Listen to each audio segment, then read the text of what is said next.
Hi, this is Stacia, and today we're going to look at another training game. So I'm trying hard to get to 1800, but first I have to overcome my setback of falling below 1700 again.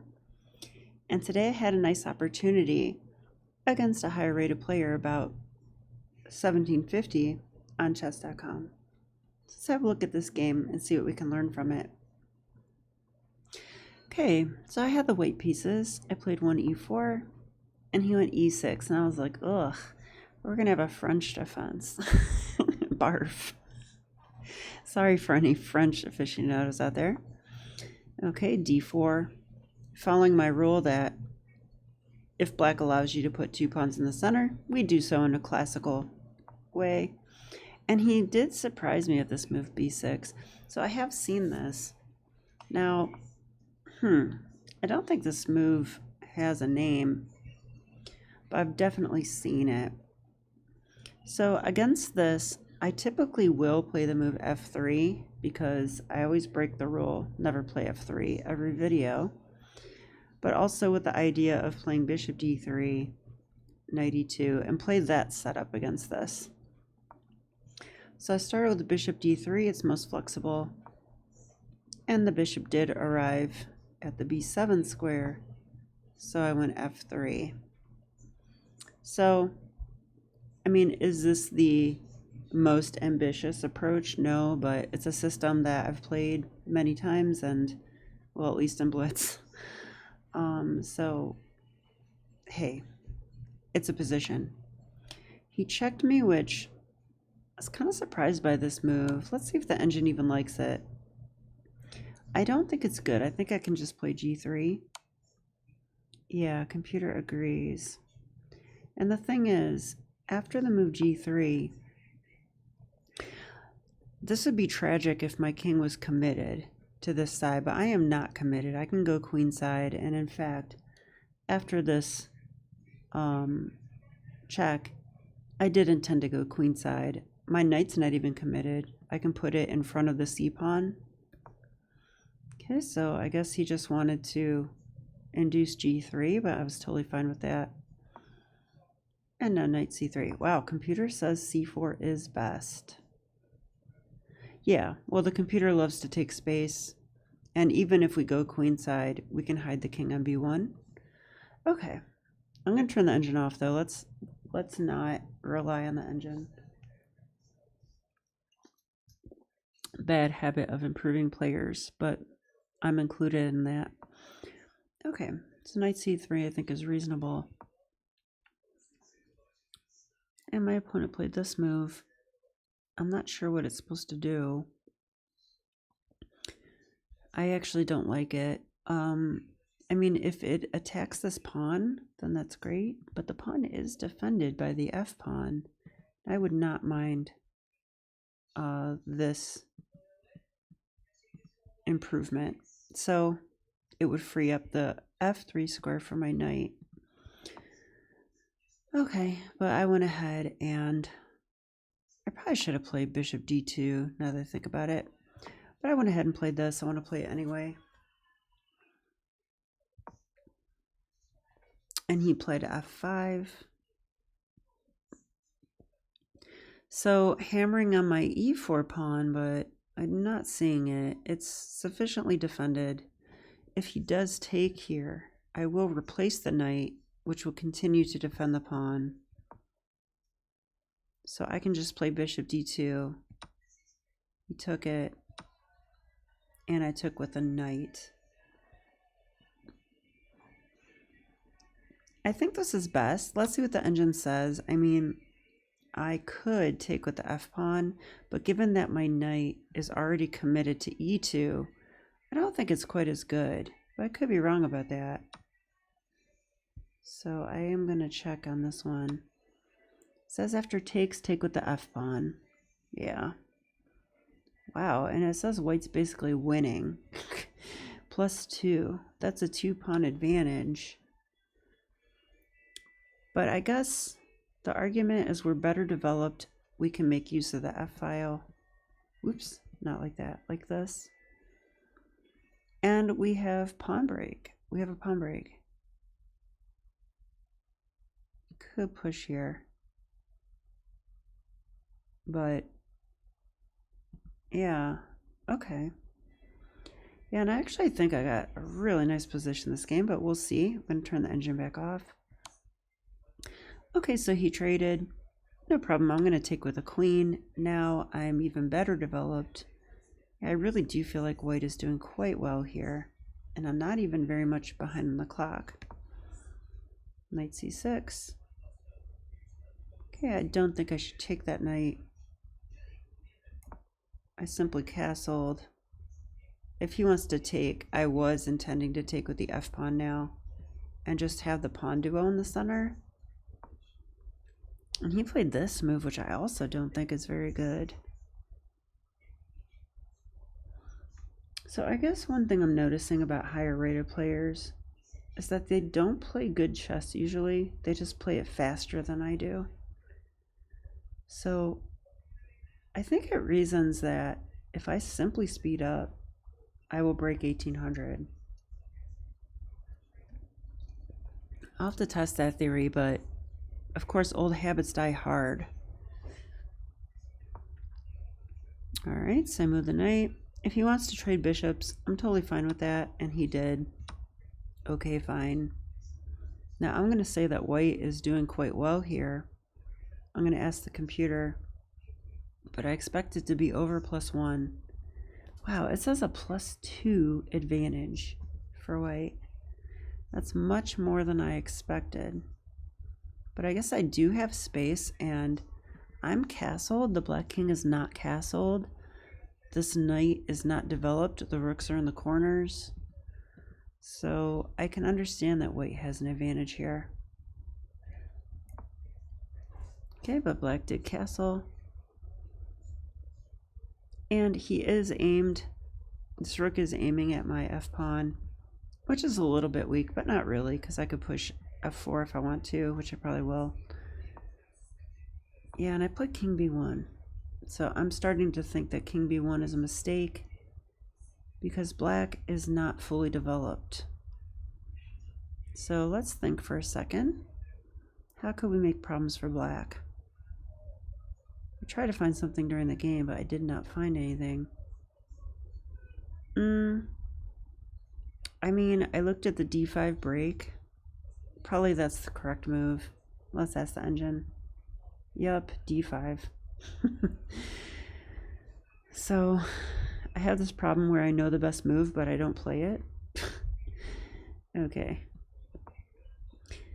The reason I didn't play it is I didn't think it provided me enough benefit. Like, it clears this square, which I don't have any pieces ready to jump into it, but I am gaining space and I am opening stuff up before black is fully developed. So, like, I don't think black should take this. They should probably trade. Then I would take with the f-pawn though. Maybe they shouldn't do that.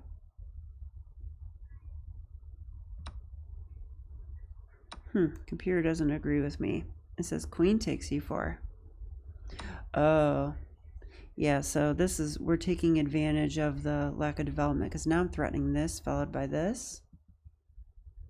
And the black knight is going to have a hard time developing.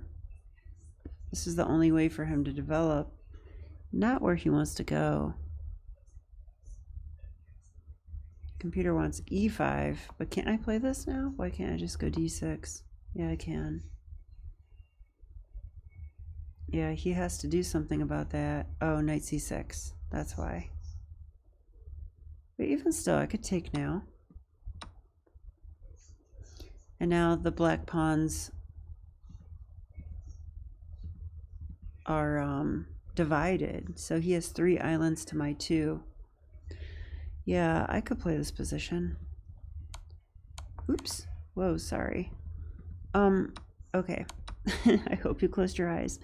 Okay, d5 was the move there. But I played king b1. So yeah, king b1's a bit of a mistake. I still have an advantage. Black should take the knight. Let's see what he does. d6. Ugh, I don't like d6. Okay, sorry to say it, but like, why is a 1700 player playing moves like d6? I mean, you're just creating a weakness. Okay, like, why do that? So my plan is now to go after that. But first I thought about maybe improving my position with f4, and turns out it is the best move. So I am happy to see that. Okay, he went a5. Yeah, and if you notice the times, I start drifting down now. So he has 14 minutes left, and I have 11. Still, that's pretty good for me. But yeah, I enjoy playing chess slowly. I can't help it. I have to learn to play faster. More blitz. Yeah, right. Okay.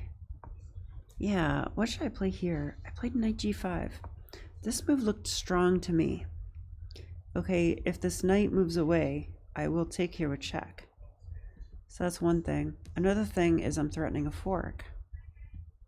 And if he defends with queen e7 or something like that, I actually can stick a rook on e1, attack it again. So this happens. Queen e7, rook e1. So I don't like d6 for him at all. Yeah, and I think this move is forced. So I thought about playing a pawn break here. I definitely thought about it, but I wasn't seeing the full benefit of doing so.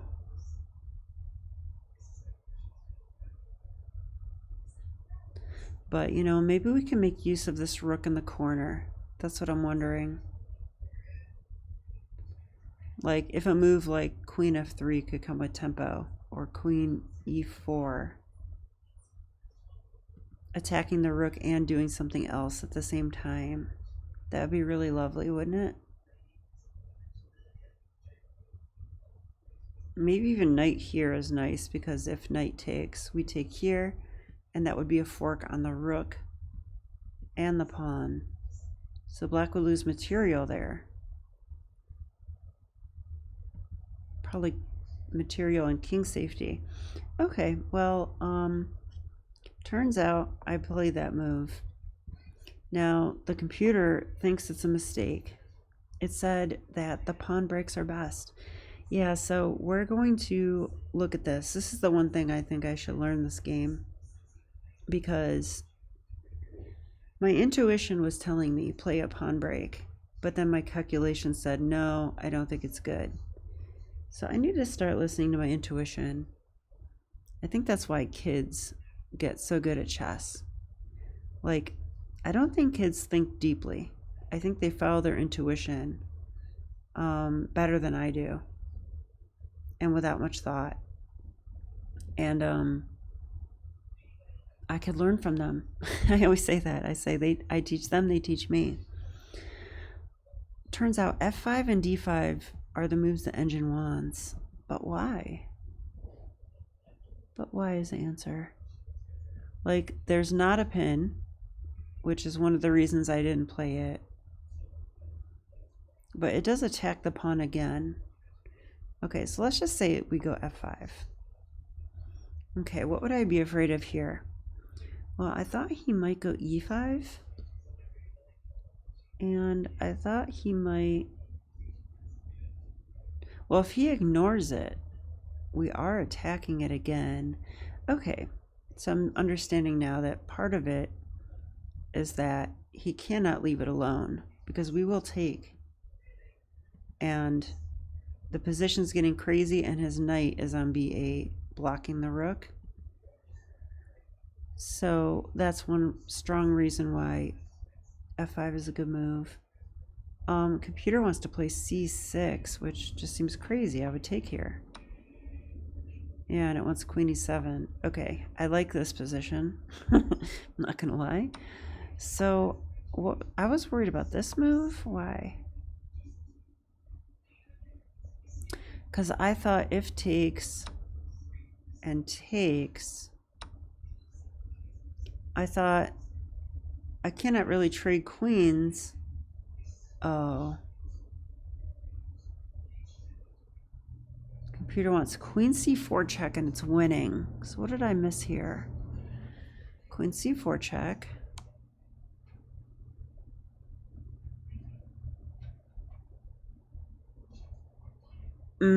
Maybe the knight's jumping in.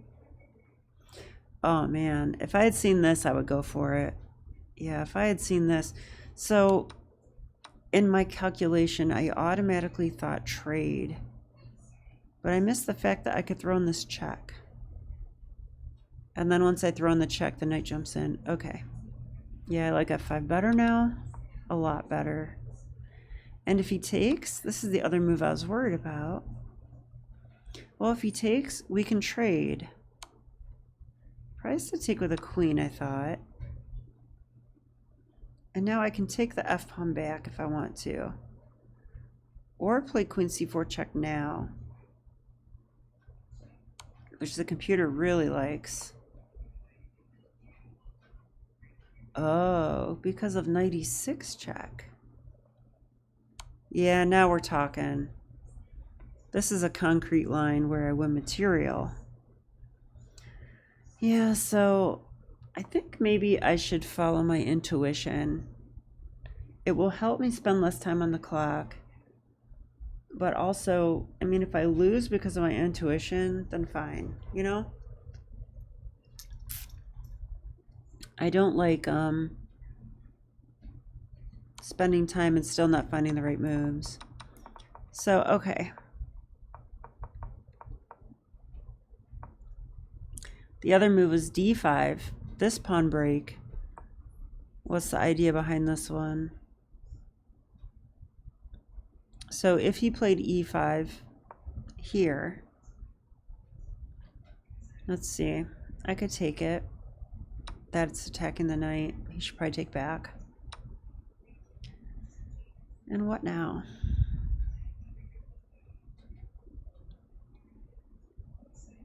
Computer says d6 gives a huge advantage. d6, d6. Well, I can see that d6 opens the diagonal for queen c4 check.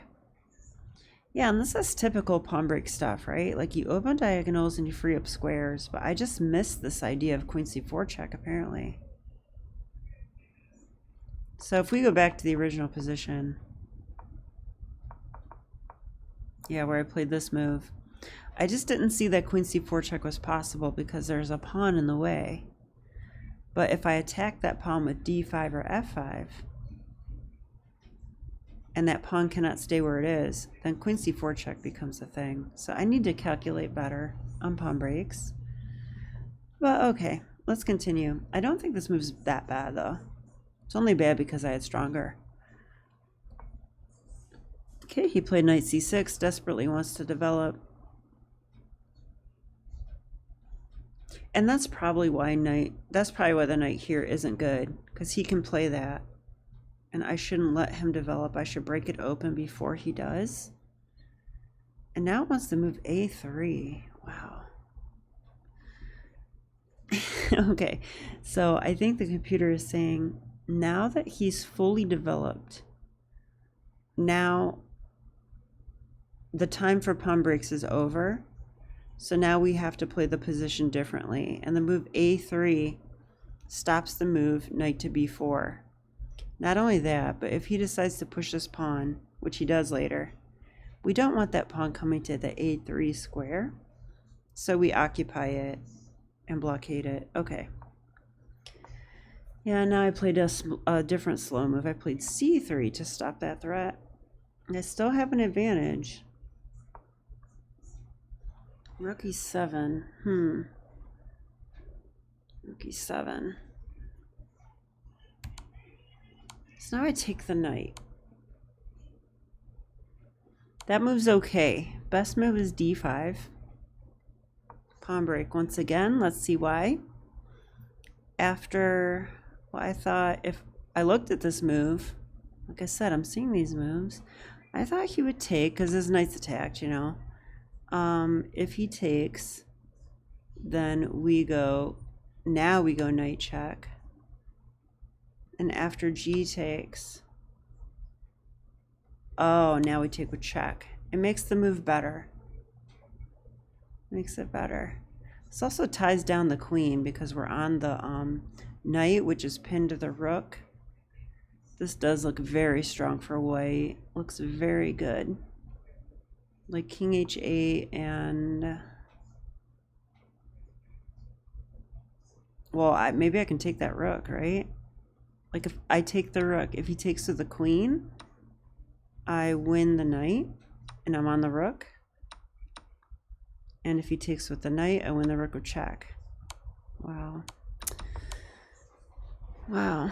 Okay, I'm disappointed that I didn't see this stuff, I'll be honest with you. But also that I didn't follow my intuition. 2 reasons I should have played these pawn breaks and did not. Okay. Instead I played this. I still have an advantage. The pawn took. I reasoned that, I mean, I knew that he was guarding this square, so I'm not taking there. I did see that much.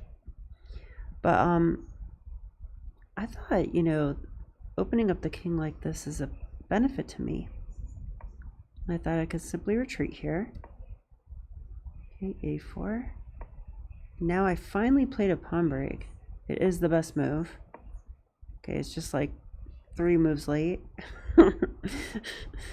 Okay. Yeah, and the knight went to the side, and I thought I must be winning here, or have at least a good position. Okay, so what do we do? I could take, which I did.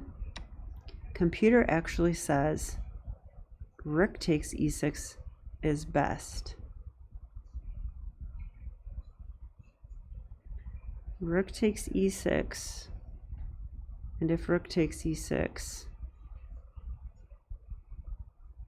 pawn takes e6.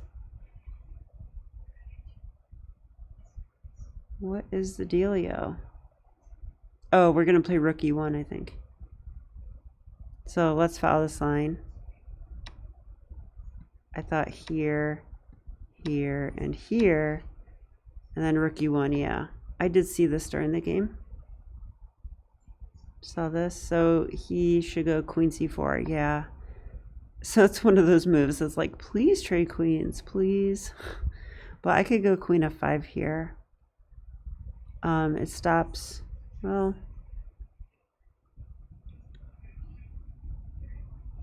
I'm just threatening a pawn. I'm also threatening maybe check here.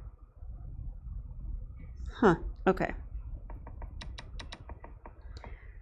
d5, knight there, but I took here instead.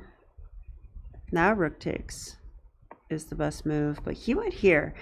Okay, queen c6. The best move is g4, which I didn't really consider.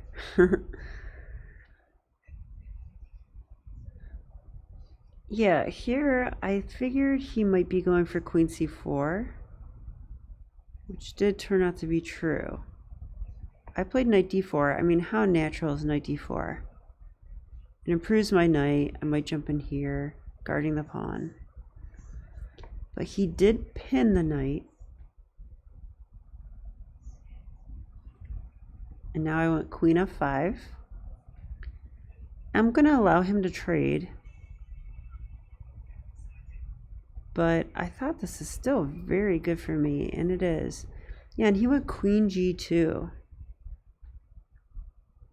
Yeah, and I have to give him credit. This move has more value than I first thought. When I first saw it, I was like, okay, I'm just winning. Turns out my first thought was right. But he has the idea of a3, and that would threaten mate. He also has the idea of knight c4, which would also threaten mate. So here, you know, I was down on the clock, 2 minutes. The bane of my existence. And I took the pawn after some thought. This is wrong. So what's the right move? Let's see. How should we punish black here? I thought about queen g4 check. Maybe queen g4 check is right. But it probably is. Queen g4 check. Yeah, the nice thing about queen g4 check is he doesn't have time for a3, so you'd have to move the king, and then maybe we go knight f5. But like queen g4 check, rook g7 though.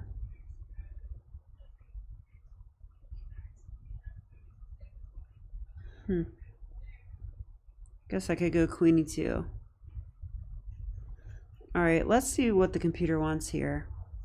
Wants rook h to g1. I thought about playing this. I thought he would take this. So what's the deal? Then it says come back. Oh, look at that. We're saying like, you can have the pawn because it gives us an open H file. And now you have issues. Wow. So then king back to g2, and how do we use this? Let's see. Queen h5.